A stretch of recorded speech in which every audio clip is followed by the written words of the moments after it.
I saw a great article by Michael Schneider. He's the author of the Economic Collapse blog. Not really a happy place, if you know what I mean, or if you want to cheer yourself up. I don't recommend going to it, but it does have great information. The top 21 signs that this could be a long, hot summer for the global financial system. What are those 21 signs? Let's get into them right now.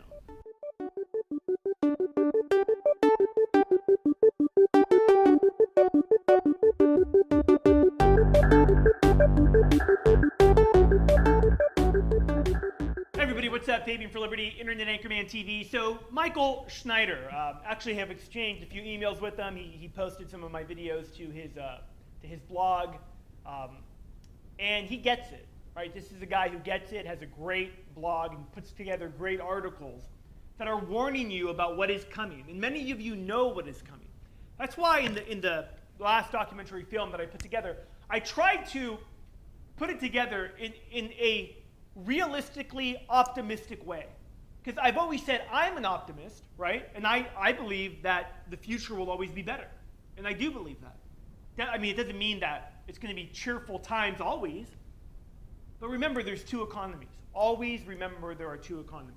Your individual economy, how you personally are doing, and the global economy, the banker-run, corrupted, crony, capitalist economy that is crumbling. Because that one crumbles, it doesn't mean yours needs to crumble. In fact, yours can prosper as that one is crumbling. And there's all kinds of ways you can do that. And I'm not going to get into that now. I'm going to get into the 21 signs. Because I think people need to know this material.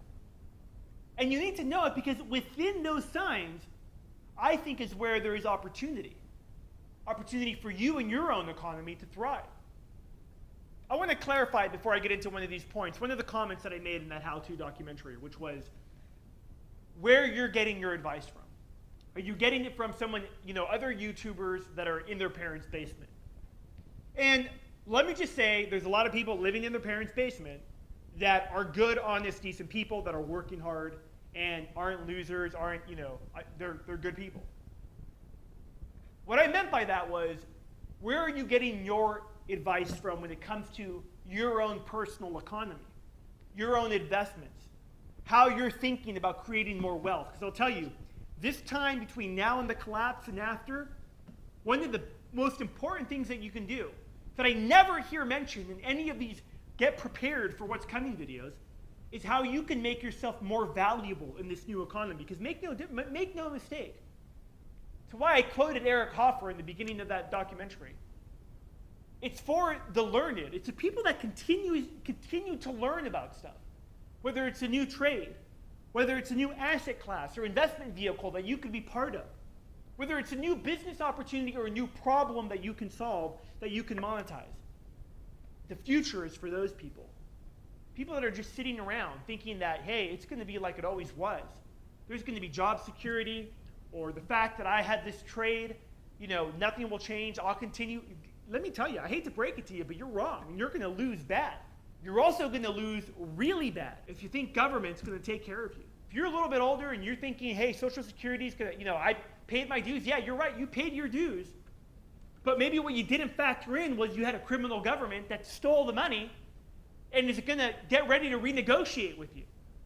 In Europe, they're now telling people they're going to have to work till they're 80 years old. I have family in Spain. They're old. They're like in their late 60s. They worked their whole life. They paid into a system, and now their benefits are being cut. They don't know what to do. We need to send them money. I want to let you know that everything that happens in your life is something you need to take responsibility for. And if you're a believer in Ron Paul and his message of individual liberty, then you must believe you have to. It's the next reasonable step that if you believe in individual liberty, you must believe that everything that happens to you, you must take 100% personal responsibility for it. You must also take 100% personal responsibility for the fact that you are in charge of whatever happens, your destiny. Do you want to sacrifice that and leave that up to the Goldman Sachs gang and the JP Morgans and Jamie Dimons, that your future is based on what they do to you? Or do you want to say, no, you know what, screw you, I'm going to be a man, I'm going to chart my own path? Because that's what I think people need to do. And I think that's the only way we survive. What I meant by that comment was just that. There's a lot of people on YouTube cover the same niche that I'm doing.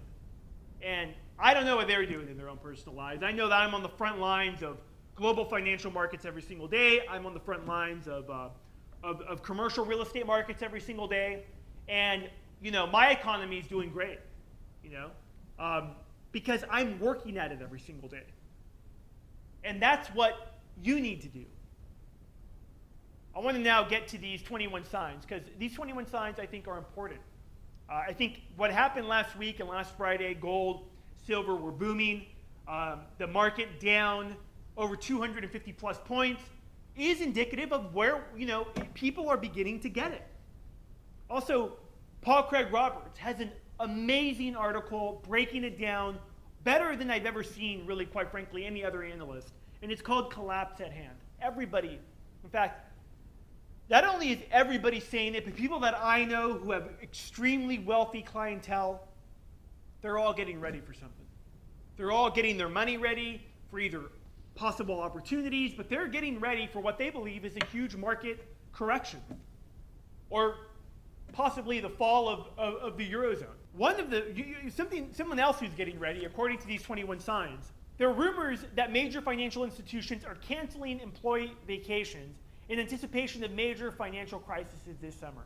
The following were a couple of tweets by an article by Kenneth Shorgan Jr.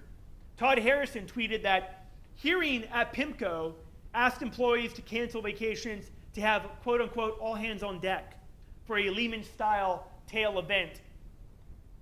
Then another person commented, I heard the same thing, but I also heard that the same for some of the people over at JP Morgan. Heard it today at a hedge fund luncheon as well.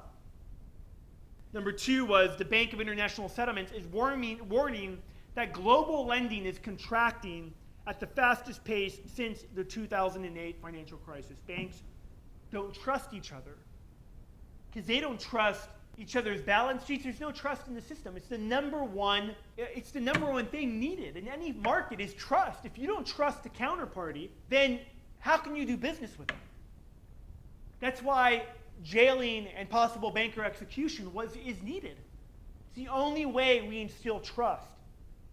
If we were doing that, if we were putting these people on trial, then the other people globally would say, okay, well, hey, they're purging the bad people, they're in jail. They can't do that because the very criminals that are responsible for this are the ones that have to prop up this fraud and milk it for as long as they can. Here's a few other points. Unemployment at the Eurozone, brand new all-time high. Number 4, government of Portugal just announced it will be bailing out 3 more banks. Ask yourself, how much longer can that go on, and how long have you been hearing about the bailing out of the banks? I mean, it's been going on for 4 years now. They keep bailing out more and more banks. Where are they getting the money to do it? And the list goes on. I'll post this article. Stocks in Japan hit a 28-year low on Monday. U.S. job growth in May was well below expectations, and unemployment has increased to 8.2%, if you even believe those numbers. It's estimated that there are $273 billion of failed real estate loans in Spanish banking system alone. Now, $273 billion of failed real estate loans in the Spanish banking system. Think about what a huge number that is and what that means to Spanish banks. In real estate in America, there's estimates between 1.5 trillion to maybe 2 trillion in just commercial debt coming due in the next 5 years, a majority of it underwater, and those people can't repay those loans. In housing, estimates range between 2 million to 10 million homes in America underwater in likelihood of there being a default. In states like Florida, almost 500,000 homes are in foreclosure, and 45% of homes in Florida in underwater. They owe more than their value of their home. So the real estate bubble is nowhere near over. In fact, it's going to continue to have problems as long as people can't find work, and as long as inflation pressures are hitting the consumer with essential foods and gas and all that other stuff that they need to survive. I'll be posting both of these articles. I think it's important to know what's happening, being realistically optimistic, but being realistic about the economy, about what's happening, so that you can plan accordingly and understand it's up to you. At the end of the day, it's up to you, right? Spain gets out of the euro, Greece goes out of the euro, the effects will be tremendous, and they'll be felt here in America in a significant way. But if you're plugging ahead, if you're doing everything you can, society is still going to continue. Things will still continue. Markets will still continue. And it just depends how many problems you're solving in that market, and that'll be a result directly in how much wealth you have, how much wealth you create. That's just the bottom line. Like it or not, doesn't matter. It doesn't matter if you believe me. It's just the truth, right? Just decide what you want to do. I'm your Internet Anchorman, Fabian for Liberty. Thanks for watching.